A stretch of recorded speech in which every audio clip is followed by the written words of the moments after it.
ප්‍රවේගය. ප්‍රවේගය කියන්නේ මොකක්ද? භ්‍රමණ චලිතයේ පටන් ගන්න ඉස්සෙල්ලා අපි රේඛීය ප්‍රවේගය ගැන කතා කරමු. රේඛීය ප්‍රවේගය.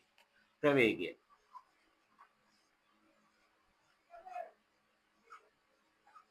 ප්‍රවේගය. ප්‍රවේගය කියන්නේ විස්ථාපනය වෙනස් වීමේ ශීඝ්‍රතාවය. විස්ථාපනය වෙනස් වීමේ ශීඝ්‍රතාවය. ඒ කියන්නේ විස්ථාපනය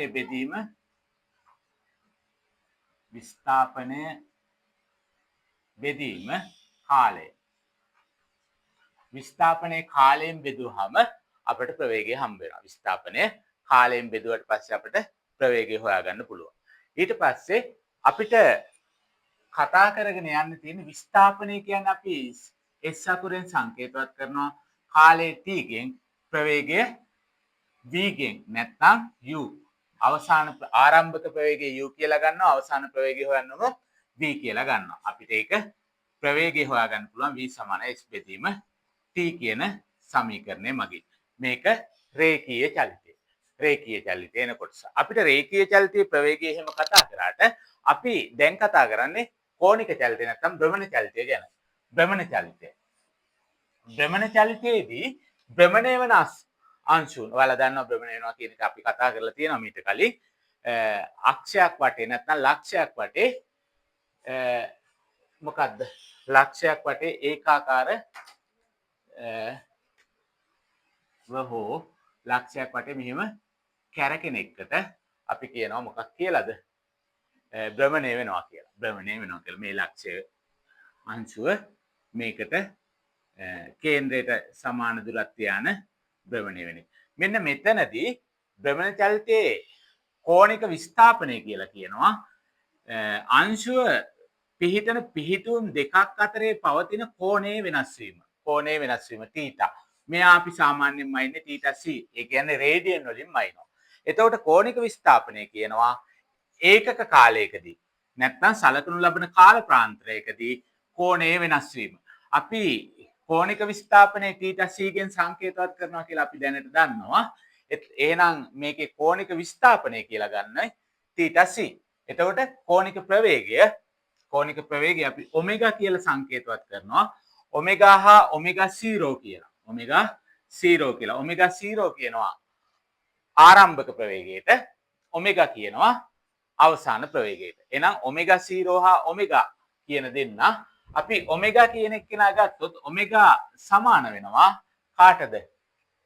ඔමෙගා සමාන වෙනවා කෝණික විස්ථාපනය.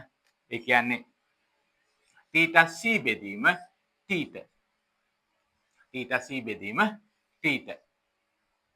ඔය ටික තමයි ඔය තියරි කොටස. ඔය තියරි කොටස යටතේ අපි උදාහරණ කීපයකට ගියොත් අපිට නිබන්ධනය හම්බ වෙලා තියෙනවා. පළවෙනි උදාහරණය. මොකද්ද පළවෙනි උදාහරණේ? අපිට පළවෙනි උදාහරණය හම්බ වෙනවා. මෙන්න මෙහෙම එකක් අහනවා. කොහොම එකක්ද? මෙතනදී අපෙන් අහනවා විදුලි පංකාවක් තප්පර 105කදී 40යි රේඩියන් විස්ථාපනයක් දරයි. ඒ කියන්නේ විදුලි පංකාවක් කොච්චරකදීද? විදුලි පංකාවක් තප්පර 105කදී 40යි රේඩියන් විස්ථාපනයක් දරයි. විදුලි පංකාවක පෙත්ත මොකද්ද වෙන්නේ? මේ තියෙන පෙත්ත කැරකෙන්න අරන් තියෙනවා.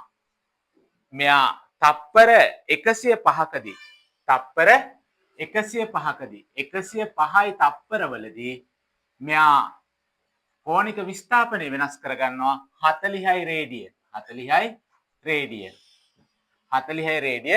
විස්ථාපනය වෙනස් කරගන්නවා. මෙයාගේ අපෙන් අහනවා කෝණික ප්‍රවේගය කොච්චරද කියලා අහනවා. කෝණික ප්‍රවේගය ඇහුවොත් අපිට ඔමෙගා සමානයි මොකද්ද? ඔමෙගා සමානයි θc බෙදීම t කියලා හොයාගන්න පුළුවන්. එහෙනම් අපි දන්නවා θc කියන්නේ කාටද? θc සමානයි 40යි රේඩියන්. t කියන්නේ සමානයි තප්පර කීයද?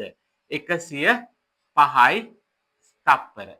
එහෙනම් අපිට මේකේ කෝණික ප්‍රවේගය හොයාගන්න පුළුවන්.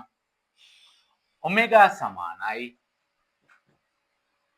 තීටා c බෙදීම t කලිනුත් ලියලා තියෙනවා ආපහු සැරයක් ආදේශ කරොත් ඔමෙගා සමානයි 40 බෙදීම 105යි 105යි.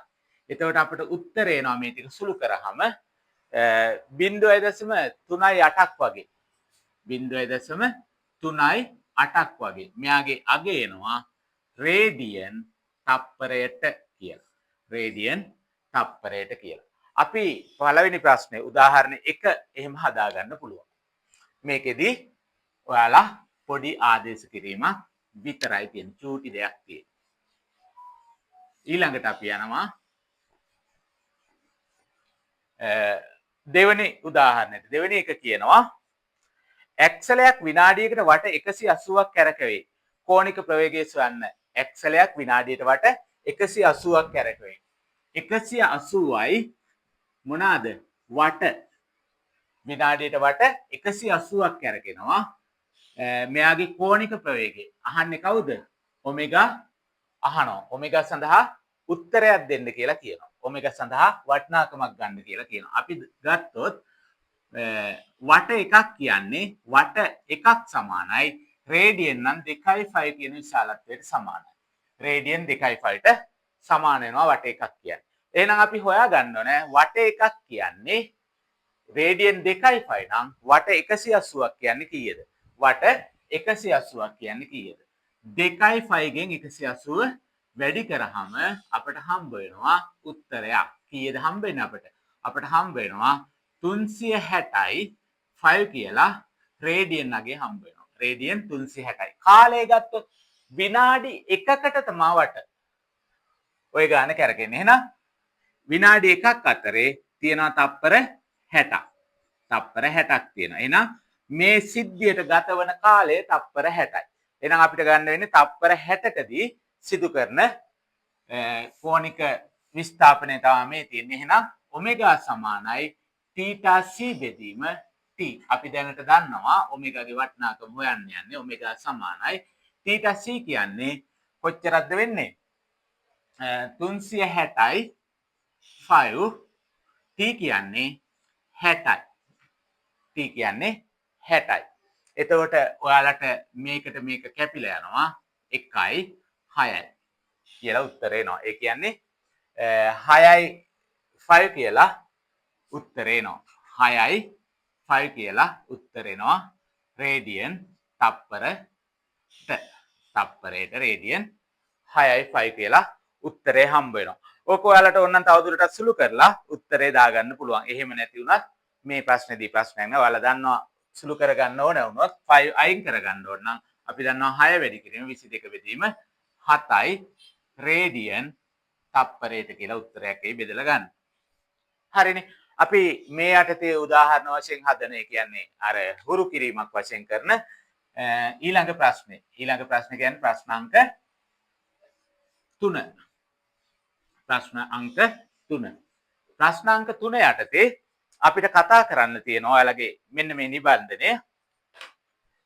කියන්නේ මේ පොත ඔයාලට ගන්න පුළුවන් අපේ සමූහයට එකතු වෙලා ඔයාලට මැසේජ් එකක් දැම්මම මේ පොත ලබා ගන්න පුළුවන්. මේ පොතේ අපි භ්‍රමණ චලිතය සම්බන්ධ A to Z සියල්ලම කතා කරනවා. A to Z සියල්ලම කතා කරනවා. භ්‍රමණ චලිතයේ ප්‍රශ්නේ විභාගයේදී ප්‍රශ්නයක් නොවන තැනටම උගන්වලා ඉවර කරනවා මේ පොත සම්බන්ධ. අපි එක්තරා තැටියක ඊළඟ ප්‍රශ්නෙට යන් එක්තරා තැටියක 600යි රේඩියන් නෙවෙයි එක්තරා තැටියක භ්‍රමණ ශීඝ්‍රතාවය කොච්චරක් වෙනවද? 600යි rpm වේ. එහි කෝණික ප්‍රවේගය සොයන්න. මේකෙදි අපි බලාපොරොත්තු වෙන්නේ rpm වලින් දුන්නහම rpm ඒ කියන්නේ මිනිත්තුවකට වට වලින් දීලා තියෙනවා 600ක් කියලා.